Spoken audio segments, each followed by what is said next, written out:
तो पाकिस्तान एक इस्लामिक देश है, आबादी है 20 करोड़ के करीब। भारत एक धर्मनिरपेक्ष, पंथ निरपेक्ष राष्ट्र है। आज के हिसाब से मुस्लिमों की आबादी है करीब 22 करोड़। बताइए वो पाकिस्तान भारत को उपदेश देता है। आजादी के बाद भारत में मुसलमान बढ़ते गए, लेकिन पाकिस्तान में हिंदू और सिख घटते गए। बताइए वो पाकिस्तान भारत को उपदेश देता है जो पाकिस्तान इस्लामिक रूल में अपने मुहाजिरों अहमदिया मुसलमानों को महफूज नहीं रख पाया, वो अब दुनिया को हिंदू फोबिया से डरा रहा।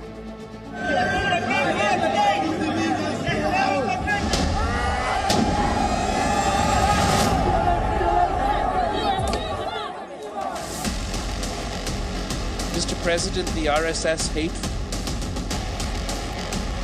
is speaking about the rights of minorities. अगर आप पूछें कि पाकिस्तान में सबसे ज्यादा बिकने वाली चीजें कौन सी हैं, तो इसका 100% सही जवाब होगा India phobia, Modi phobia, RSS phobia. Pakistan में हुकूमतें आती हैं जाती हैं, लेकिन ये तीनों फोबिया हैं कि खत्म ही नहीं होते। अगर पूछें कि पाकिस्तानी नेताओं को सबसे अच्छे से क्या आता है, तो इसका जवाब है भारत के नाम से रोना अच्छे से आता है। आरएसएस मोदी के नाम से मुसलमानों को डराना सबसे अच्छे से आता है। in my neighboring state of India, the once secular country as a home for all its communities, is transforming into a Hindu supremacist state at the expense of its Muslim and Christian communities.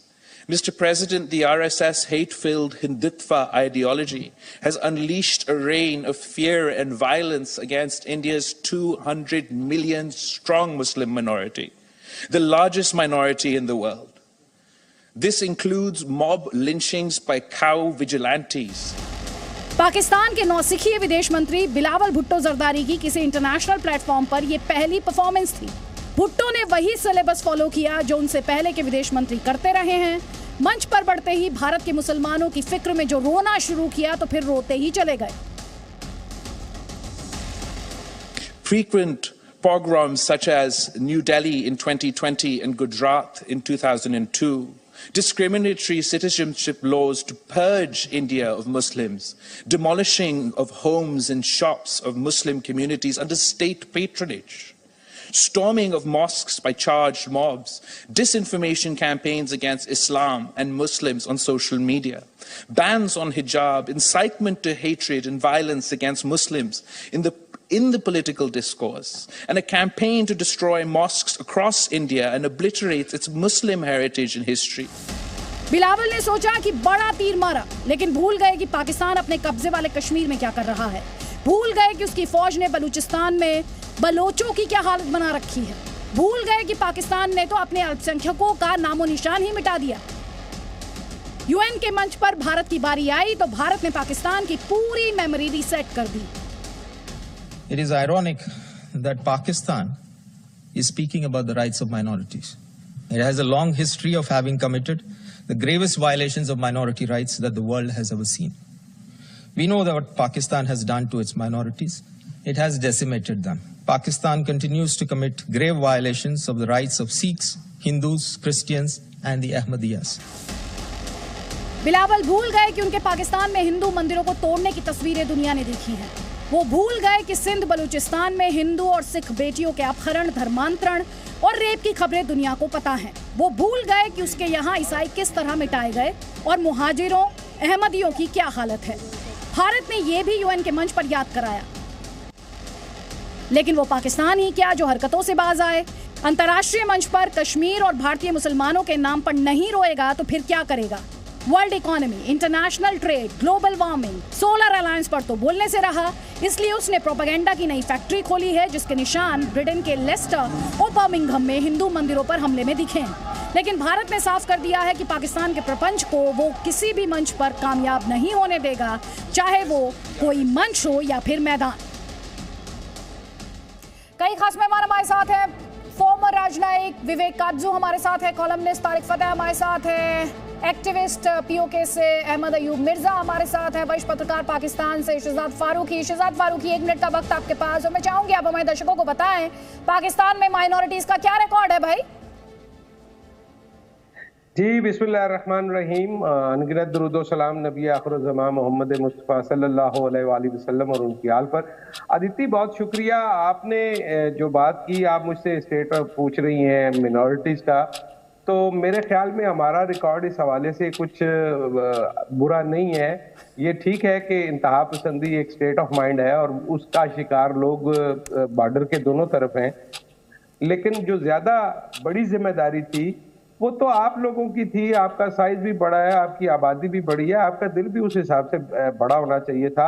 Bilawal Bhutto Zardari ने जो अपने खिताब में बात की है minorities के हवाले से, तो मैं आपको याद दिला दूं कि बिलावल भुट्टो जरदारी ने बैसाखी के और जो आपके दीगर त्यौहार हैं जो हिंदुओं के बुनियादी जो इस हवाले से आपके त्यौहार हुआ करते हैं, होली का त्यौहार उन्होंने खुद उसमें शिरकत की है।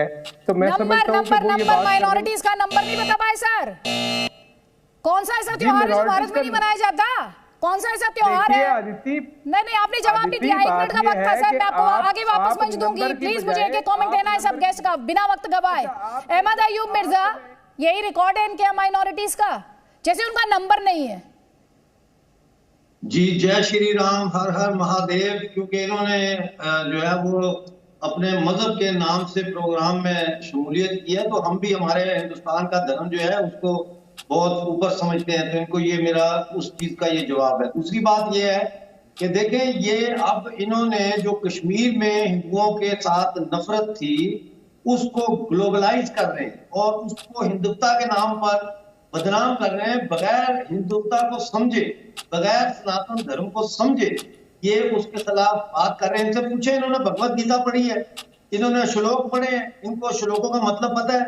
दूसरी बात ये है कि देखिए, इस वक्त हमें पूरी दुनिया में जो है वो इंतहा पसंद मुसलमानों की तरफ से हिंदू कम्युनिटी को एक बहुत जबरदस्त हमले उन पे हो रहे हैं। ऑस्ट्रेलिया से लेके, अमेरिका से लेके और अब लेस्टर, बर्मिंघम और मजीद होंगे ये हमले, और ये वही विक्टिम कार्ड खेल रहे हैं, यानी कि जालिम ये खुद हैं। हमला इन्होंने किया ट्विन टावर पे, लेकिन विक्टिम मुसलमान दहशतगर्द जो है वो अपने आप को बनाकर पेश करते हैं। ठीक है, तो हमारे साथ विवेक काटजू जी है। विवेक काटजू जी, 1 मिनट, क्या पाकिस्तान माइनॉरिटीज पर बात कर सकता है?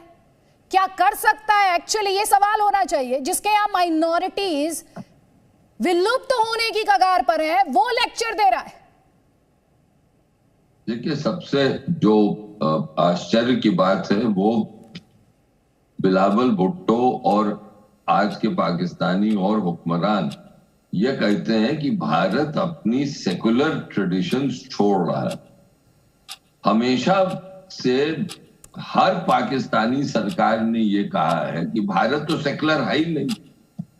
तो आज के दिन ये अजीब बात है कि अब वो ये कहने लगे कि भारत तो पहले सेकुलर था, यानी वो अपने ही कॉल से बदल रहे। दूसरी चीज, जो बिलावल भुट्टो ने यूएन फोरम का इस्तेमाल किया, वो अब यूएन फोरम में ऐसी बातों को कभी भी सीरियसली गंभीरता से ली नहीं जाती है। वो तो प्रोपेगेंडा कर रहे थे, उनकी बात को अनसुनी की गई, तो मैं समझता हूं उन्होंने वेस्ट किया। और जहां तक पाकिस्तान का माइनॉरिटीज का है, पाकिस्तान की बुनियादी 2 नेशन थियरी पर है, यानी इस्लाम जो है वो ही सबसे ज्यादा और वो उसी को कबूल है, और माइनॉरिटी जो है वो सेकंड क्लास है। ये तो पाकिस्तान के संविधान में है। माइनॉरिटी सेकंड क्लास सिटीजन मानी जाती है, आपका जवाब? अच्छा अदिति, बात ये है कि बुचर ऑफ गुजरात जो है वो पाकिस्तान में तो कोई भी नहीं, किसी को ये टाइटल नहीं मिला, ये फख्र किसी को हासिल नहीं हुआ कि उसको किसी किस्म का बुचर करार दिया जा सके। इसी तरह से ये ठीक है कि यहाँ पे आपने जो बात की कि वो कुछ मंदिरों को तोड़फोड़ की वाकयात हुए, जब बुचर ऑफ ईस्ट पाकिस्तान आप ही किया है। अच्छा, ये ईस्ट पाकिस्तान में जिनोसाइड करने वाले आप ही किया है।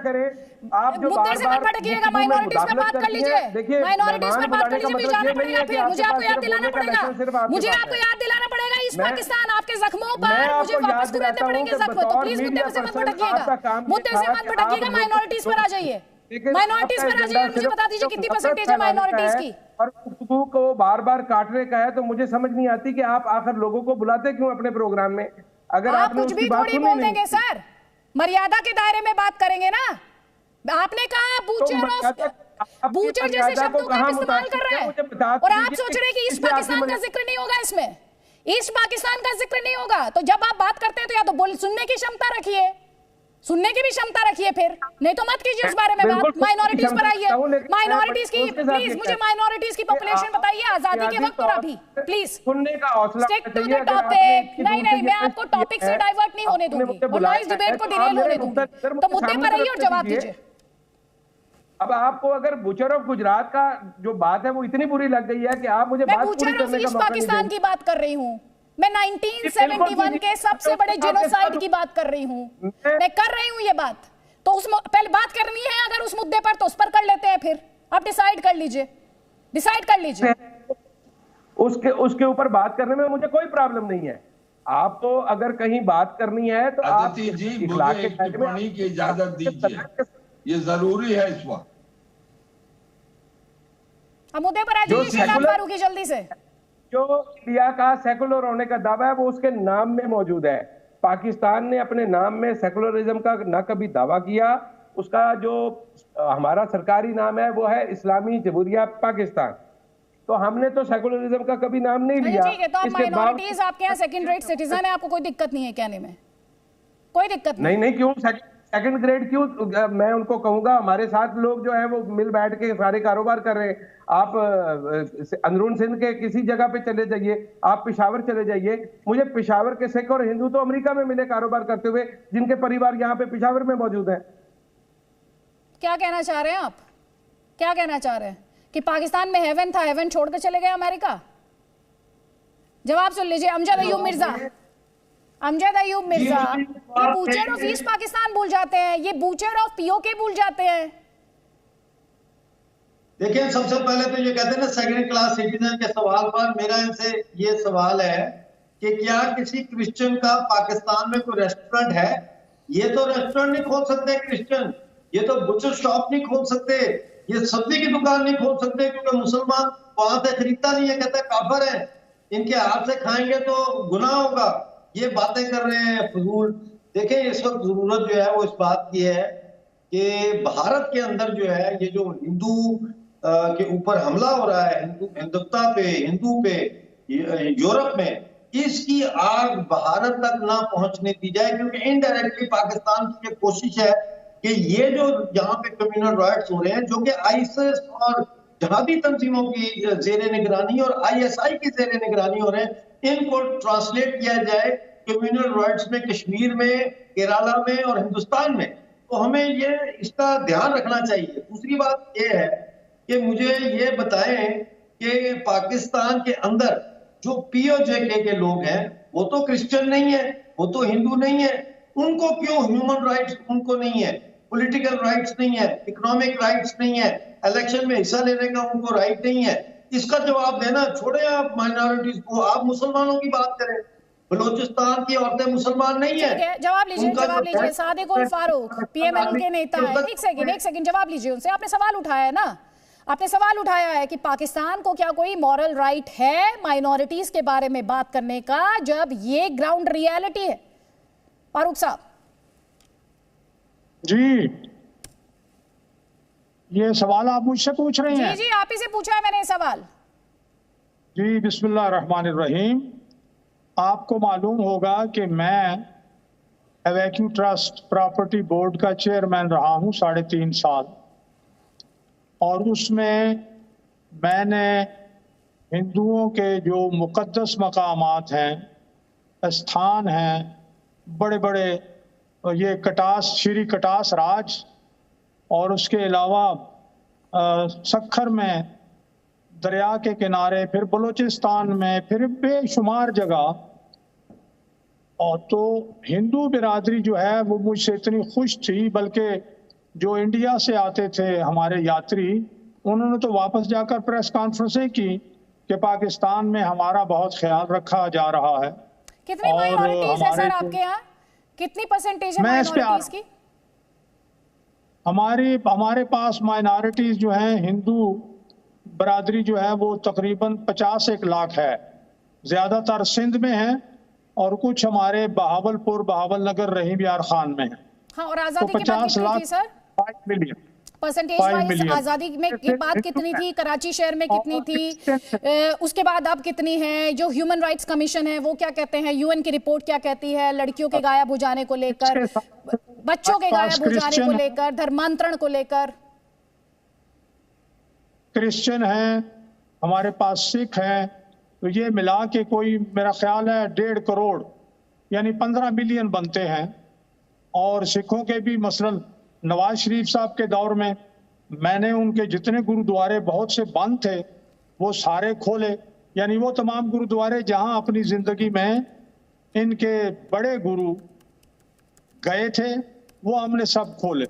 फिर अभी आपने देख लिया कटास राज के बाद सिखों का जो करतारपुर साहब है उसमें बहुत कुछ अब हुआ है। आपने कितनी माइनॉरिटीज बताई? ना 15 करोड़। ना एक सेकेंड सर, हमारे एक सेकेंड, आपने कितनी माइनॉरिटीज बताई? 15 करोड़ इंडिया में? सर इंडिया की माइनॉरिटीज की बात मत कीजिए, मैं आपकी माइनॉरिटीज का नंबर पूछ रही हूँ। मैंने आपको बताया कि हमारे पास माइनॉरिटीज को 1.5 करोड़ है, 15 मिलियन।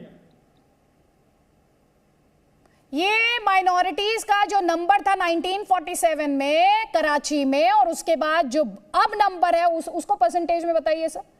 आपके यहाँ माइनॉरिटीज के राइट्स कितने हैं? उन माइनॉरिटीज में से कितने आपके यहाँ जो हाईएस्ट कॉन्स्टिट्यूशनल पोस्ट है उसे होल्ड कर सकता है? फौज में है जी, फौज में कॉन्स्टिट्यूशनल पोस्ट, फौज के आगे भी है होते हैं इंस्टीट्यूशंस। डॉक्टर मौजूद हैं हमारे फौज के आगे भी इंस्टीट्यूशंस होते हैं। अमजद अय्यूब मिर्जा आपको जवाब देना चाह रहे हैं, जवाब ले लीजिए उनका।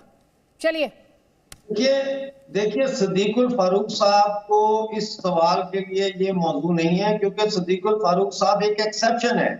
जब ये चेयरमैन थे वक्त के, तो ये इसमें कोई शक नहीं है कि इन्होंने क्रिश्चियंस के लिए, सिखों के लिए और हिंदुओं के लिए बहुत काम किया उस वक्त, इसमें कोई शक नहीं है। हम बात कर रहे हैं जनरली जो हिंदू और सिख पॉपुलेशन जो कम हुई है, जो उसकी परसिक्यूशन हो रही है, उसकी बात कर रहे हैं। उसके लिए मैं चाहूंगा कि सदीकुल फारूक साहब जो है वो हकायक को सामने रखें। मैं बहुत एहतराम करता हूं इनका, बड़ी इज्जत करता हूं, क्योंकि इन्होंने उस वक्त ये नहीं देखा कि कौन मुसलमान है और कौन हिंदू है। Again I would say he was an exception, और फिर इनको हटाया गया वहां से। ये भी इनको पूछे ना, ठीक है मिर्जा, मैं अपने दर्शकों को हम यहाँ पर हम कह रहे हैं जी न्यूज़ की स्क्रीन को ध्यान से देखिए, माइनॉरिटीज का क्या स्टेटस है हम वो लगातार अपने दर्शकों को दिखा रहे हैं बाकायदा आंकड़ों के माध्यम से। गेस्ट आकर क्या कह रहे हैं उससे आपको डिसीव होने की जरूरत नहीं है। हमारे साथ विवेक काटजू जी भी है। विवेक काटजू जी, हमने बीते दिनों में जो इंग्लैंड में देखा है, क्या उसे स्पॉन्सर्ड बाय पाकिस्तान ना कहा जाए? देखिए, जो भी पाकिस्तान इंग्लैंड में हमने देखा है और मुल्कों में देखा है, वो तो साफ एक साजिश चल रही है पाकिस्तान की, कि वो चाहते हैं कि इन मुल्कों में भी हिंदू मुसलमान दंगे हों। लेकिन उससे ज्यादा मैं एक बात पे बहुत ऑब्जेक्शन लेता हूं, जो एक हमारे पाकिस्तानी दोस्त बुचर ऑफ गुजरात कह रहे थे। वो किसके बारे में कहते थे? शिष्टाचार कभी भी डिबेट में नहीं भूलना चाहिए, और ये हमें काबिले बर्दाश्त बिल्कुल नहीं है कि हमारे प्रधानमंत्री जी के लिए कोई पाकिस्तानी ऐसे अल्फाज इस्तेमाल करे। हाँ, ये सच है कि बांग्लादेशी और पाकिस्तानी खुद अपनी फौज के जनरलों को कहते हैं butcher of Balochistan, butcher in East Pakistan, Tikka Khan, Pakistani कहते हैं। लेकिन कोई हमने कभी भी किसी भी पाकिस्तानी पॉलिटिशियन के लिए ऐसे अल्फाज नहीं इस्तेमाल किए। और अगर इनको इतनी तमीज नहीं है तो आप इनको अपने शो पे क्यों आने देती हैं? क्या ये पत्रकार जवाब मिलना चाहिए था, उन्हें जवाब मिला है। ये पत्रकार जवाब मिला है। शहजाद फारूकी क्या शिष्टाचार इतना भी नहीं प्रोटोकॉल जानते हैं कि इस तरह के अल्फाज इस्तेमाल नहीं करते? आप शिष्टाचार की बात कर रहे हैं, जब इनके यहाँ कॉन्स्टिट्यूशनल पोस्ट होल्ड करने वाले ये नहीं जानते कि यूएन के मंच से किस इशू को एड्रेस किया जाता है और किस इशू को एड्रेस नहीं किया जाता, तो आप किस शिष्टाचार की उम्मीद लगाए यहाँ बैठे हैं विवेक काटजू जी? ये आप मुझसे बेहतर जानते हैं यूएनजीए में कि इस बात के लिए मंच दिया जाता है और पाकिस्तान करता क्या है। हाँ, आप सही कह रही हैं, लेकिन एक चीज मैं कहूंगा कि भारतीय टेलीविजन पे ये काबिले बर्दाश्त नहीं है। सर बिल्कुल बर्दाश्त नहीं है, बिल्कुल बर्दाश्त नहीं है, और इसीलिए मैंने फौरन उस पर एतराज भी दर्ज करा दिया। शहजाद फारूकी, जो मैंने आपसे सवाल पूछा था, अभी आपने सुना विवेक काटजू ने कहा यूएन के मंच में तो आप प्रोपेगेंडा चलाते हैं, तो पूरी दुनिया को पता है आपके बारे में, एफएटीएफ की कौन सी लिस्ट में आप थे और कहां जाने वाले थे, वो भी पूरी दुनिया जानती है। आप कितनी ढपली बजा लीजिए ना कितने ढोल बजा लीजिए, हकीकत बदलने वाली नहीं है। शहजाद फारूकी, आप अपने यहाँ माइनॉरिटीज का रिकॉर्ड बताइए। मैं तब से आपसे ये पूछ रही हूँ, मुझे बताइए आपकी हाईएस्ट कॉन्स्टिट्यूशनल पोस्ट होल्ड करने वाले कितने माइनॉरिटीज हैं, उनमें से कितने माइनॉरिटी में से आते हैं? इनको माफी मांगिए, इनसे कहिए माफी मांगे। ये हम तक आवाज नहीं आ रही है शहजाद फारूकी की। हमारे साथ साध्वी रिताम्बरा जी हैं। साध्वी जी, बहुत बहुत स्वागत है। सबसे पहले तो जिस तरह से आपके खिलाफ ये एक इंटरनेशनल कॉन्स्पिरेसी कहूं तो ठीक होगा मैम, अंतरराष्ट्रीय साजिश। जी अदिति, क्या कहा? इसे मैं अंतरराष्ट्रीय साजिश कहूं जो हमें देखने को मिली है। जी बिल्कुल अंतरराष्ट्रीय साजिश है। हिंदू समाज के ऊपर इतने बड़े आघात हो रहे हैं, हमारे आस्था के केंद्र जो है उस पर आघात हो रहे हैं, और नैरेटिव सेट कर रहे हैं कि हिंदू आतंकवादी है, हिंदू अतिवादी है, हिंदुओं को दूसरों से नफरत है। हम तो स्वयं हिंसा झेल रहे हैं, हमने सदियों से ये झेला है, फिर भी धैर्य बना के रखा। उसके बाद भी इस तरह का नैरेटिव सेट करते हैं और राजनीतिक लोगों को कंट्रोल में कर लेते हैं। ये बहुत दुखद दुर्भाग्यपूर्ण स्थितियां हैं। वहाँ जिस तरह का माहौल ब्रिटेन में है, आप देखिए अदिति, मेरे कार्यक्रम तो पहले ही पोस्टपोन हो गए थे, मैं वहाँ जा नहीं रही थी। उसके बाद भी लंदन के अंदर हम अपनी फ्लाइट बदल भी नहीं सकते, ये उनकी तरफ से निर्देश था एयरलाइंस को। मैं सारा दिन एयरपोर्ट पे परेशान होती रही। अगले दिन फिर दूसरी फ्लाइट पकड़कर मैं LA से न्यूयॉर्क से भारत वापस आई। मुझे बिल्कुल वहाँ आतंकवादी जो है उन्होंने उनके दिमाग में ये डाल दिया गया। वो वहाँ के राजनीतिक लोग हैं। जिस ब्रिटेन की पार्लियामेंट में मेरा भाषण हो चुका है, वहाँ के सांसदों ने मुझे वात्सल्य के विषय पे सुना है, वहाँ के लोगों को भी इन्होंने अपने कंट्रोल में लेकर, क्योंकि जब जनसंख्या इनकी ज़्यादा होती है, वोट बैंक के बल पर वो उसी तरह का वातावरण जिस तरह भारत में हमने वर्षों देखा है बीते कालों में, उसी तरह का वातावरण कि वो राजनीतिक ताकतों को भी कंट्रोल करना जानते हैं और हिंसा स्वयं करते हैं, और हिंसक लोग अपने को इनोसेंट बताते हैं और हिंदुओं को आतंकवादी, अतिवादी, नफरत करने वाले फिर हमारे मंदिरों पर आघात कर रहे हैं। गाड़ियां रोक के धर्म के पूछ रहे हैं और फिर लोगों के ऊपर आघात कर रहे हैं। इस तरह की अराजकता ब्रिटेन के लोकतांत्रिक व्यवस्था में, जिसमें प्रशासन असहाय दिखाई देता है और राजनीतिक लोग उनके कंट्रोल में दिखाई देते हैं, ये सचमुच दुर्भाग्यपूर्ण स्थितियां हैं। हमारे समाज की सुरक्षा, हमारे समाज का मान सम्मान, ये सब हिंदुओं कुछ को बदनाम कौन करना चाहता है, सुनिश्चित करवाया जाता कौन है? साध्वी जी, ये हिंदुओं को बदनाम क्यों किया जा रहा है? किसे डर लगता है हिंदुओं से? अब पता नहीं किससे डर लगता है। ये भारत के उत्कर्ष को, प्रगति को नहीं देखना चाहते। वो भारत में भी अस्थिरता पैदा करते हैं, भारत के बाहर भी भारत की छवि बिगाड़ने का प्रयास कर रहे हैं।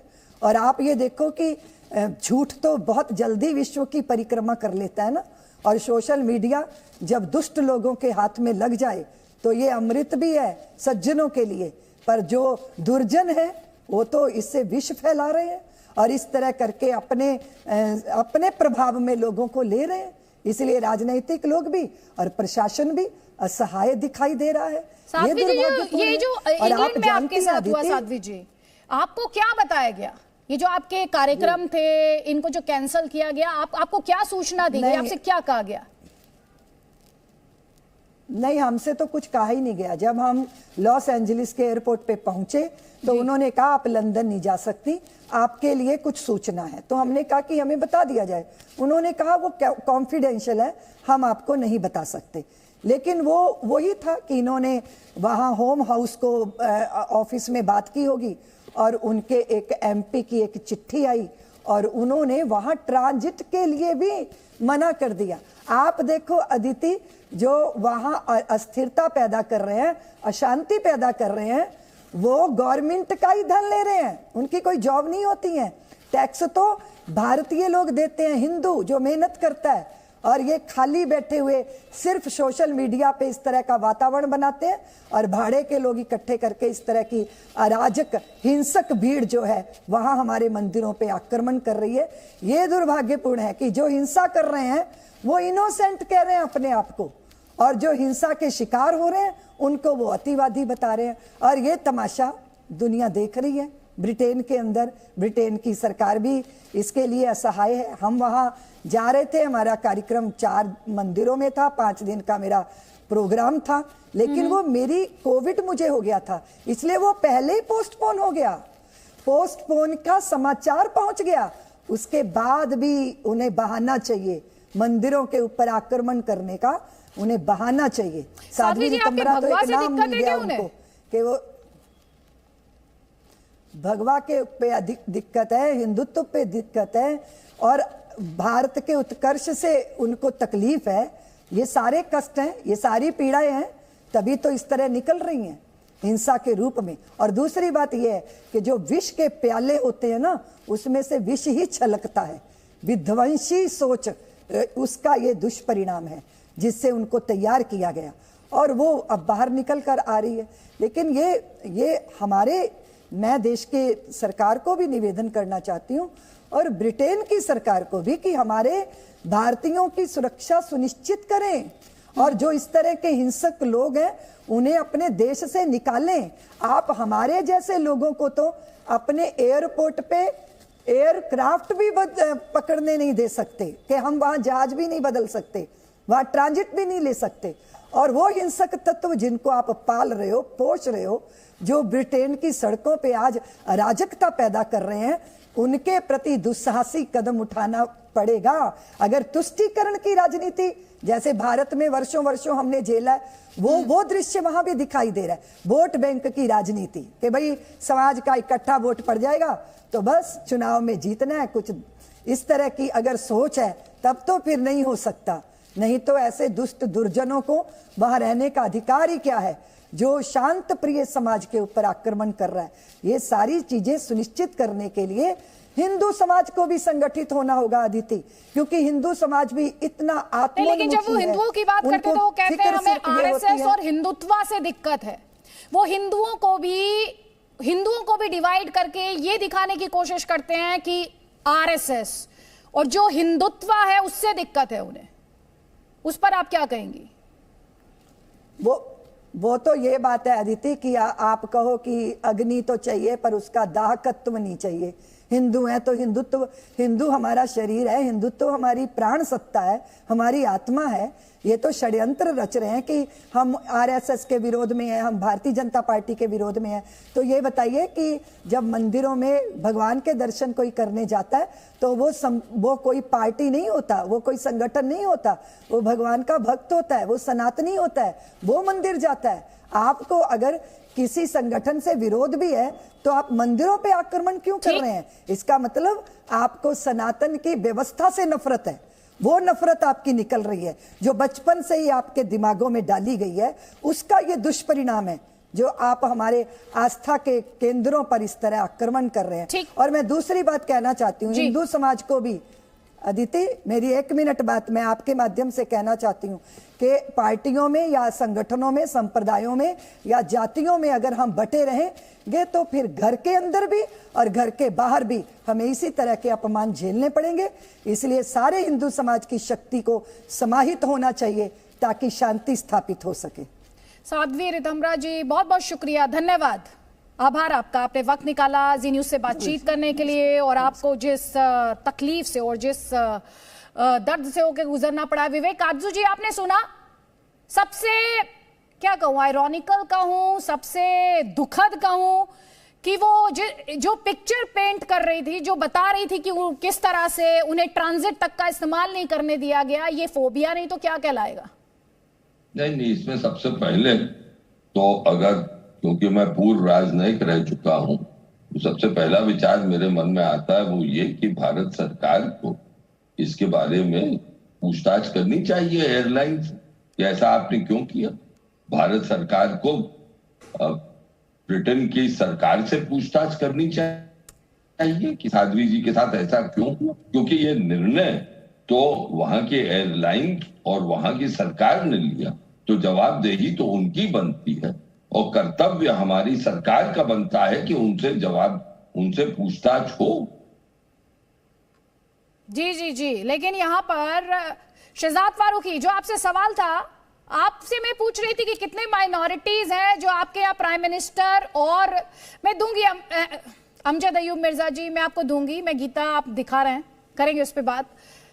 बताएं कितने माइनॉरिटी से आए हैं जिन्होंने हाईएस्ट कॉन्स्टिट्यूशनल पोस्ट को होल्ड किया हो?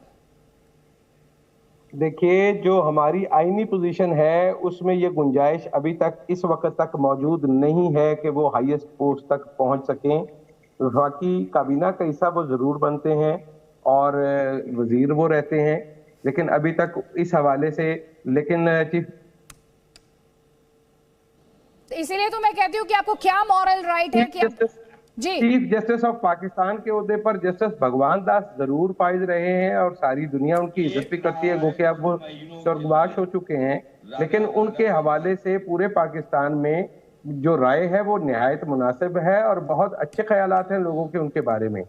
मैं विवेक जी से सिर्फ इतनी गुजारिश करूंगा, एग्जाम्पल देना पड़ा और आपको ये कहना पड़ा कि वहां पर उनके बारे में जो राय है वो बहुत अच्छी है। आप जानते हैं, आप जिस व्यक्ति की, जिस इंडिया की जिन मिसाइलों से डरते हैं, वो किसने बनाई थी? और वो भारत के राष्ट्रपति रहे थे, वो भारत के राष्ट्रपति रहे थे। इसीलिए मैं कहती हूँ आपके पास क्या मॉरल ग्राउंड है? अमजद अयूब मिर्जा, सिर्फ मॉरल अथॉरिटी की बात मैं आपको बता देता हूँ। आपने कानूनी पोजीशन पूछी है मुझसे, कॉन्स्टिट्यूशनल पोजीशन पूछी है, क्योंकि आप आईन आइन कर रहे थे। देश का कॉन्स्टिट्यूशन, इंडिया का कॉन्स्टिट्यूशन सुनिए ध्यान से सुनिएगा और अपने मुल्क में हो सके तो जानकारी दीजिएगा। इस देश का कॉन्स्टिट्यूशन, मेरे देश का कॉन्स्टिट्यूशन हर किसी को सेम राइट्स देता है। अदिति त्यागी इस देश में प्रेसिडेंट बन सकती है, इस देश में रहने वाला कोई भी व्यक्ति प्रेसिडेंट बन सकता है, रिस्पेक्टिव ऑफ हिज और हर रिलीजन। ये इस देश की ताकत है, ये इस देश की ताकत है। ये आप बताएं बिलावल भुट्टो जरदारी को, ये बता दीजिएगा उन्हें। अमजद अयूब मिर्जा, देखिए, बात ये है कि ये भगवत गीता है और ये अवेलेबल है इंटरनेट पे, अमेज़न पे भी है।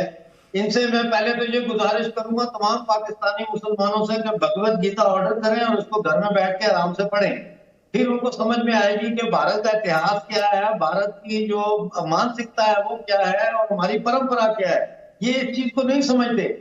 क्या कोई पाकिस्तानी जो आपके चैनल पे आता है उस पर इतनी इखलाकी जुर्रत है कि वो गौरी को, बाबर को, मुगलों की जो हमारे ऊपर रही है, हुकूमतें रही हैं, औरंगजेब ने जो मुसलमानों का कत्लेआम किया, औरों को छोड़े, लेटली जो टीपू सुल्तान था अंग्रेजों के जमाने में, उसने जो लाखों हिंदुओं का कत्लेआम किया, क्या ये उन मुसलमान सेंट्रल एशियन गुंडों को कंडेम करते हैं? ये नहीं करते, ये उनको हीरो मानते हैं। ये आज भी उनके मज़ारों पर जाते हैं और फूल चढ़ाते हैं, चादरें चढ़ाते हैं।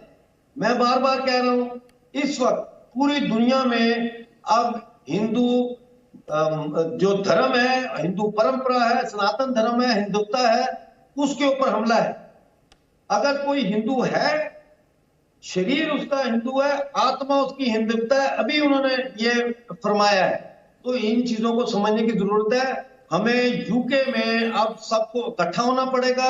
अगर ये मुसलमान रेडिकल एलिमेंट्स हमारे मंदिरों पर आएंगे, हमारे हिंदुस्तानी कल्चर को, मुझे यहीं पर रोकना पड़ेगा। आप सभी मेहमानों का बहुत बहुत शुक्रिया कि आप हमारे इस डिस्कशन में शामिल हुए। लेकिन एक कहावत है, आप अपना पड़ोसी नहीं चुन सकते, आप दोस्त चुन सकते हैं। आप अपने दुश्मन भी चुन सकते हैं कि आप किससे दुश्मनी करना चाहते हैं, लेकिन अगर आप चाहे भी तो पड़ोसी को नहीं बदल पाएंगे।